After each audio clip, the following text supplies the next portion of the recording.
My vás zdravíme zase ze studia 4x4 Live. Festival skončil, trval 3 dny. Výstava je zavřená, jsme pořád ve strašnické škole, jediné, co tady pro vás můžeme dělat, je povídat si ve studiu. Vzhledem k tomu, že výstavu už neuvidíte, tak jsme rádi, že si můžeme do studia pozvat ještě vlastně umělce, kteří tady vystavují a alespoň vlastně si povídat o tom, co měli pro vás připravenýho. Dneska je tady se mnou Izrael López. A dnešní diskuze teda bude v angličtině, takže kdokoliv z vás máte zájem, budeme si povídat o jeho instalaci Dreamscape No. 2. Hi, good morning. Good morning. We are a little bit hangover, but I think it's kind of psycho hangover because we all plan to be here for another week. Yeah. Yeah, that was the Dreamscape 3 and that's over. So actually I figured you from Ecuador. Yes. And how did you come to Prague? How did you get here? Yeah, it was kind of casually. It was interesting because I met somebody from Spain, and then he saw one play that we were doing in Ecuador, and then he invited me to this festival of stage design something. He's like, you should apply, and then it came that this festival was Prague Quadrennial. Mm-hmm. So I came here and I was like totally amazed of like the festival. It was like mind blowing, and how like stage design can be rethought, and like space can really signify many other things. And through there, I was formerly a stage designer. Okay. And you studied in Ecuador stage design? I studied film. Okay. And then like filmmaking, like as a director, or? It was filmmaking, like in general, but Okay. I was always doing like art direction and like kind of always like scenography. So then I came involved into like a theater play, and then this theater play kind of we came in to talk about this stage design process because it was like a site-specific play. And then I came to know Damu because I was taking workshops in there. Yeah. And when I was back to Ecuador, I figured out that okay, I want to do some kind of masters, and I saw that Sodia, that was like artistic director of the festival, was opening like this devised theater program. So yeah, and then I applied and I got accepted, and I didn't know exactly what was devised theater. Like I knew that it was some kind of experimental thing, some kind of collaborative process. But to interrupt, is it like the device, is it because of the, now it's a kind of mark, because before we did it all the time, this kind of processes, and suddenly it started to be called devised? Is it a kind of similar? For me, it was also like that, like in my theater group in Ecuador, it was very much like experimenting, and everybody came from different media, like me from like film, and like I was always working with technology and lights and connecting stuff, and then there was also people like from, so it was like kind of this collaborative talking and and I think device is more like somehow like they managed to put it into some kind of name. But it was interesting that there was like a program called like that, and then it was like directing, but at the same time I knew that Sodia was like the director of this like scenography festival, and I wanted to do scenography but also directing, so it kind of fit. Mm-hmm. So I came here, and then that's how I ended up living in Prague for 2 years. I will give you this. And this is failing. Máme evidentně technický, klasický, takže nejenom výstava se zavírá, i některé mikrofony končí. Microphone is decided to also stop, but as we can see, we have a backup for everything. Yeah. Only maybe, if you don't mind, this is the uncomfortable thing to be hearable. Cool. So So you finish your master? I finished my master's last year. Sorry, I have to. This is really annoying. Maybe we can just then otherwise switch the mic because. No, I mean. Just. Can you hear me like this? Can you hear me like this? Are we on with the sound?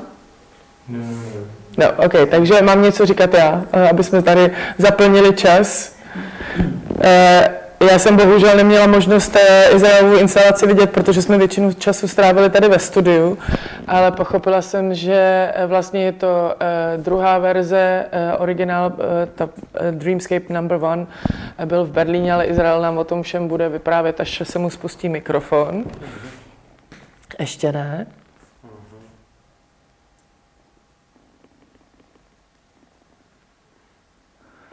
To je skvělý, takže to vypadá, že prostě končí.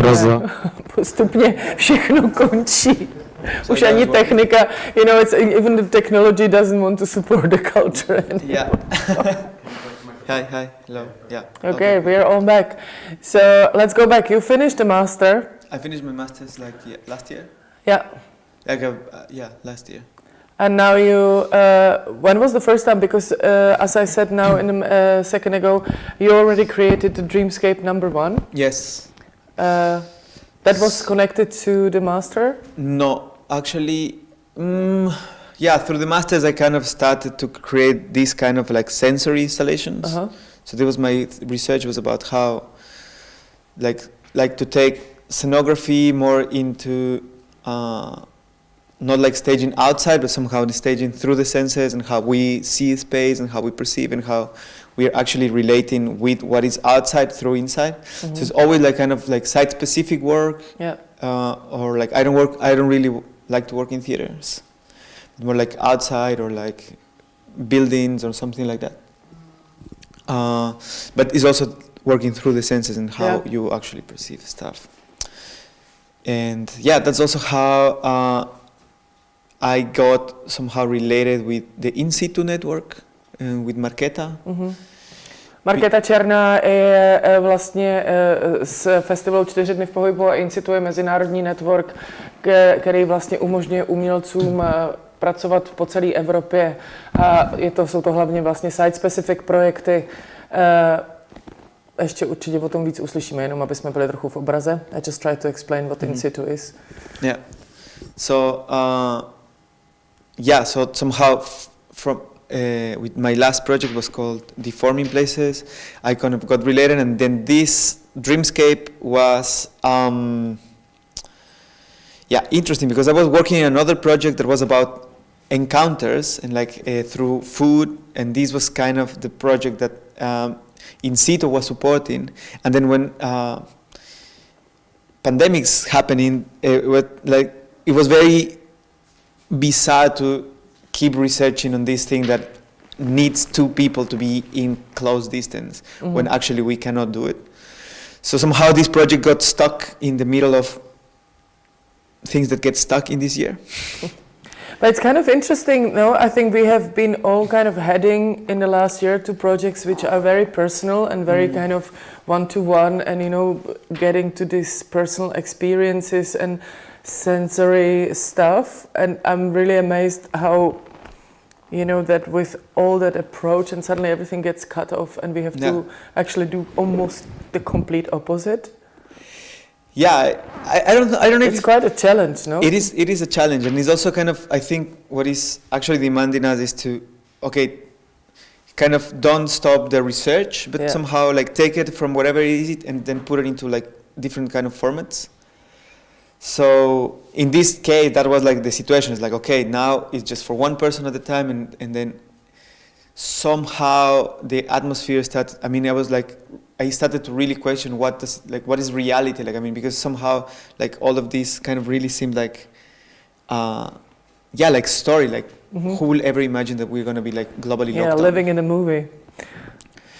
And from there, it was like kind of like, I'm gonna try to stage a dream, kind of as also like as a personal reaction of like how like our brains starts to kind of code reality based on not just what we experience but also what we have inside already. And this was kind of the outcome. So basically what I did was kind of take the same technology that I was working with this food territories project, and then kind of put it into like a room, and then I had the support of a gallery in Berlin called Savi, in which they were doing like some kind of it was called Limits of Perception Lab, so kind of everything fit, and then I was like, okay, and then I developed Dreamscape 1. And you still managed to do that on the beginning of the whole, this new situation? This was still actually, this year. I had the time to research on it while it was like lockdown. Yeah. And then I had the chance to show it as soon as the first events were happening there. Like there was like very you restricted. have some images, right? So we can actually imagine what you're talking about. So this was, it was a flat. Basically, I got a support by Matthias Hafner when he was owning a flat that was in the renovation process. So he allowed me to do this, and then basically it was this platform with a bed, and there was speakers inside of the platform and inside of the bed to some kind of create this like massage or like sonic vibrations and like kind of massaging, and in the same time this kind of creates this relaxation state, and with all the sound composition that was coming from the speakers and also from the windows, I make some things.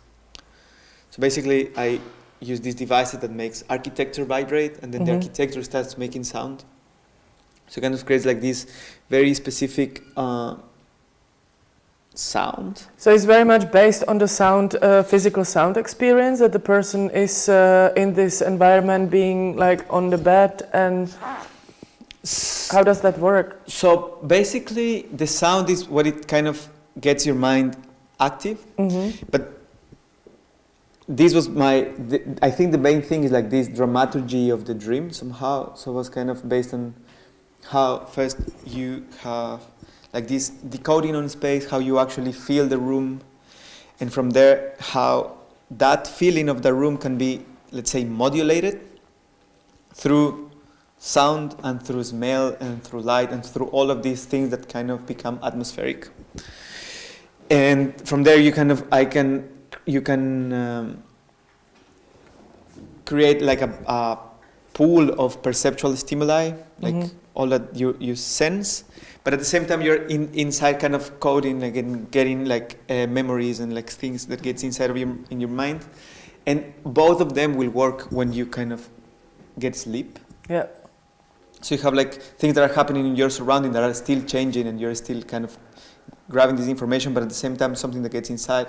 For example, there's a text or whatever you come from your like daily life will still be stored, and then basically what I try to do is with the sound kind of reach this point in which you will almost fall asleep, and from there like keeping in the theta state kind of.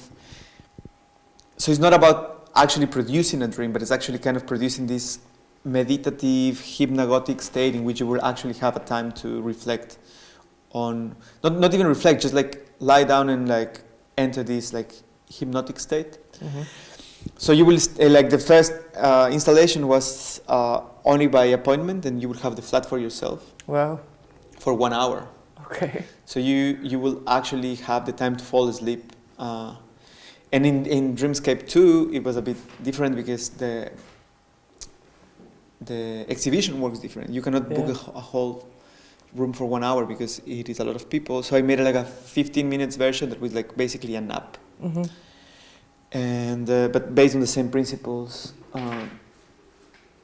What do you have the for same ventilators for the smell, and different kind of speakers, but based on the same program.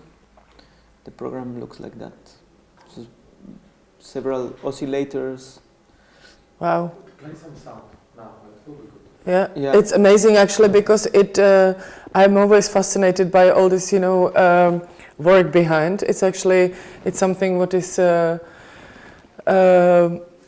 kind of almost, I don't know, I don't want to sound too ezo, but it's almost like a spiritual experience, or some kind of very psychological process. And then there is all this kind of tech stuff behind, very lot of like very logistic thinking and technology and stuff. Yeah, and actually I was very inspired also in this. It's called neural hacking, neural driving. That's very much in now, and for the research, I had a EEG reader, so I can kind of track when I get into meditation state or like how my attention gets driven. So it was kind of trying to reach that level of tech stuff, but in the end, it was like, okay, I don't have like I don't have knowledge enough to really say like, okay, now I'm gonna compose a dream. But it was more like, okay, now based on what I have, I kind of try on myself and then offer the same experience that I had to the other people. And actually yesterday, the last 2 hours, I played live. Okay. So it was like kind of a sonic lullaby. Nice. Wow. So for like 5 people, they will just come in and then I will explain them what is the process of mixing the scents, and then I will kind of make this little meditation in which they will smell and focus on the smells and kind of try to imagine something. There is a smell to it, because this I didn't get, so it actually is more senses. You're lying down, there is the sound, there is the vibration, like the physical experience, and there is the smell as well. Yeah, there's like 3 components. There is like smell, sound, and light. And also the light is not think about like colors and stuff, it's more like how the light vibrates. So it's like a very specific light bulb that vibrates in certain frequency, and it actually cuts some frequencies of light. It's like it has like a negative color rendering, so actually it eats the colors. Okay, I have no idea what you're talking about, but whatever. Basically, shame I didn't experience it. Kind of produces like a black and white situation for some time. Nice. So this is like very subtle, so you actually will not figure it out. It's just like in some point of your brain will start processing these kind of things. Is it something what is happening in the nature anyway? That like something you make a setup now, you know, like you thought it out and you prepare something because you kind of assume there is some special experience which is then happening. But do you think there is something happening in the nature like this anyway? Or are you creating something very artificial? I think it is very artificial. I think maybe what is happening naturally is that we kind of, our brain gets modulated in different ways, you know, like you go to somewhere and then you start experiencing in a different way because your brain is also having different kind of connections. So this is the natural thing. But I don't know if these kind of frequencies can be found in nature. They're like very, especially also like the smell is produced with mostly synthetic molecules. So it's not like I was not using essential oils and natural extracts, but like literally going to like the perfumery webpage and find like molecules that are like called cis-3-hexanol or. Okay.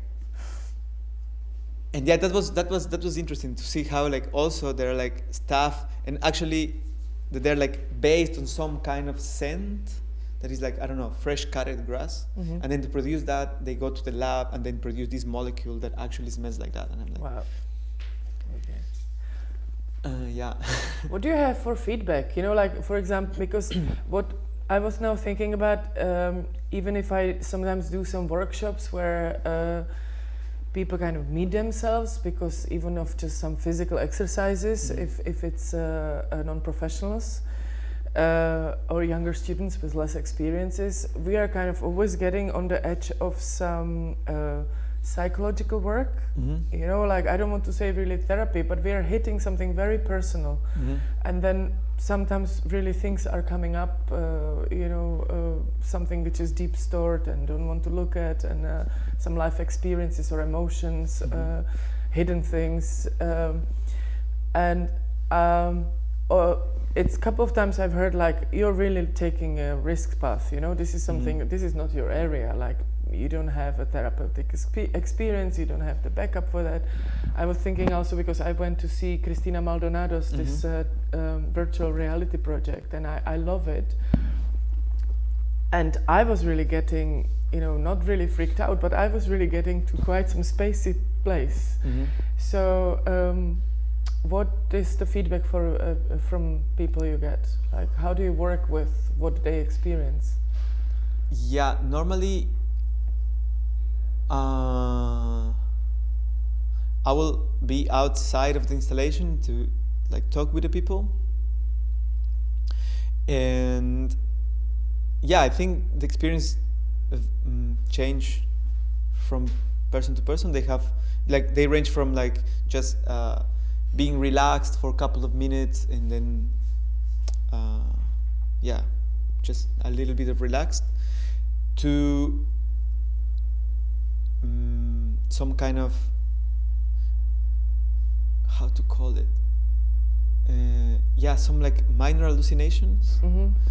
So actually the first time I was doing it, and then when I was really composing the sound and kind of figuring out what frequencies and stuff, the first time I tried it out, I lie down in the bed and like did it for like half an hour. That was like the range that I kind of expected to be like that. And I started to have like this halo that was kind of moving, and like it was like a yellow orangey thingy. And I was like pretty impressed, like, oh, actually, and there was some people that had it. Mm-hmm. Also, I had a couple of people, like in the first one, when they were like sleeping there for like 2 hours and having like proper dreams, nice. like being in the ocean and like this and that. Other people that were like having like some kind of like inner reflection. One guy came out like thinking about her past relationships. It was like crazy, but in the end I was there just like to talk, like because I was interested on how this works. But in the end, is, as you say, like is not a therapy. It's more like experience. It's like an experiment, and it's like at the end it's like very neutral thing, you know. Like what I'm doing is putting some very like bass tones, Mm-hmm. and then whatever is experienced is up to the person, you know. I am not trying to induce like some kind of. It's an offer, basically. Yeah. But at the same time, we were talking with Christina about it, because when I went through, because I don't know if you know her other previous work, it's very often you kind of participate and it evokes the imagination, as in general the art should do anyway. But this participatory experience is very, for me, always something. It goes kind of, it crosses my comfort zones. Mm-hmm. At the same time, I also decide how far I participate, and sometimes it can, lots of interesting things can get triggered in me. And we were talking about it at, for example, Help Project. I thought, oh wow, look at it, this could actually be interesting for older people, which are, because it's the virtual reality and you experience some senses, and we were kind of exploring everywhere actually it could go and be, I don't say used, but offered as an experience.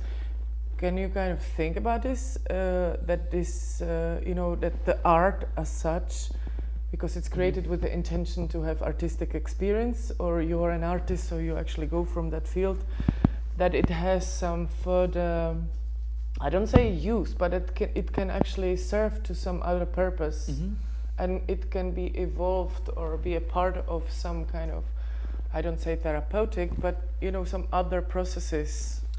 Yeah, I think no. I mean, for me, art has its own field in which it works, and it actually produces what it needs to do. I mean, like the aesthetic experience is itself something that we need, and I don't think for me, I'm not interested in like kind of other kind of processes, but more on how I can offer aesthetic experiences, and then whoever is in the need of that will come to this.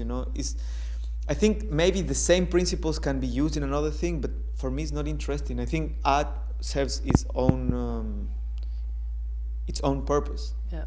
That is in between entertaining and in between therapy and in between something. I think something gets triggered in yourself when you're like in an aesthetic environment, It's the experience, no? It's this kind of special extra experience. Yeah. And then maybe it serves to question yourself or like go deeper into other things, but I think that's more into the audience. But actually always think like, what am I doing? Like, why? Why am I doing this? Like, there's always a moment in you're like in the creative process that you're like, why? Yeah. Like, why does it serve this? And then I think this is the question that doesn't have really an answer. Is, you know, like, why? I don't know. Somehow we choose to do this, and then we got into. But it is well. If I don't know why, if why is the right question, it's somehow I always have the feeling it's more like what do we experience? You know, like it's kind of doors opening or exploring and kind of going further in the space we have, and you know, going on and opening some new doors. And I think it's more experience like the existence and what all we actually have to explore with all the senses we have, and kind of gravity and whatever, you know, it's offered here on the earth. I mean, my question was also coming more from, because we have been interviewing here, for example, a choreographer who brings the experiences from dancing and working with the body into primary schools, and then kind of teaching math or I don't know, nature science through actually physical experience. So I have feeling there are links, you know, of what the artist can come up with or think of, because it's sometimes actually it crosses some kind of normal way of thinking and it goes further, and it's not because of research getting some results. It's actually you don't have the aim. But I think that's why it's important to actually locate the art, the artistic process, like the aesthetic process into. I mean, I say aesthetic, but not like meaning like, oh, it should look nice, but somehow there's an aesthetic experience that it comes from, I don't know, but it's kind of giving art its own position, and then from there relate to other processes. Because, for example, in this Limits of Perception lab, that is kind of like a small group or like meetings that we have with other artists in Berlin, and also people coming from like the science world, like neuroscientists and psychologists, but also philosophers that come from different areas. Like some people are like researching more like into the brain space, other people are searching more into like social space, gender studies, and also like post-colonial thinking, and somehow all of these people coming together into thinking about what does it mean multi-dimensions is as much as important. The input from the neuroscientist or from the teacher is important, the artistic point of view, because somehow this opens a door of experiencing something that is not logical and is not teachable. It's somehow it's abstract, so from there you can abstract into more other situations, you know. So like it has its power in the fact that it can be used for something, but at the same time we use it for our own aesthetic experience, and this kind of triggers different parts of our like human needs, you know. Yeah. And then how, because I think we slowly have to wrap up. Now coming back to some practical situation, what you're gonna do next? How does it affect you, this whole situation of not knowing what will be? I mean, we don't have to go back to the lowest subject of money and surviving, even though I think this is like something now very urgent. But what actually I am curious about, and what we discuss with my colleagues and friends, is how is your creativity affected by all this situation? You know, like I have the feeling that the society kind of almost expects something like, oh, now you have all the time to, you know, create new projects and think about it. And I have the feeling it actually doesn't work that way. Or, I mean, what is your experience about? Yeah, I don't know. For like first, like time-wise, I mean, for me, this was also one of the things, like when it's like, oh, suddenly we have lockdown now we can be fully focused on my thing. But at the same time, there's something so big happening in the world that is very, I don't know, I think it's too much of a demand to say like we need to produce something or we need to respond into this situation.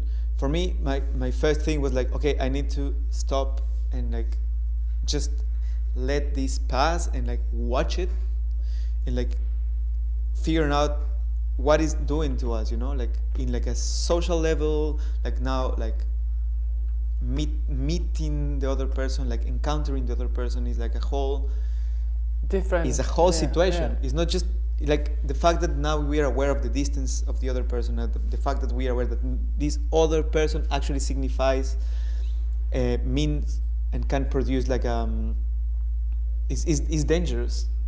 Yeah, that's absurd, right? It's totally absurd, but it's, at the same time, it's important to like first, like let's say, okay, first check what is happening and then maybe produce something. And then in a practical level, I think it is like creativity is very demanding now, because we have to adjust to a regulation that will come, you know, tomorrow.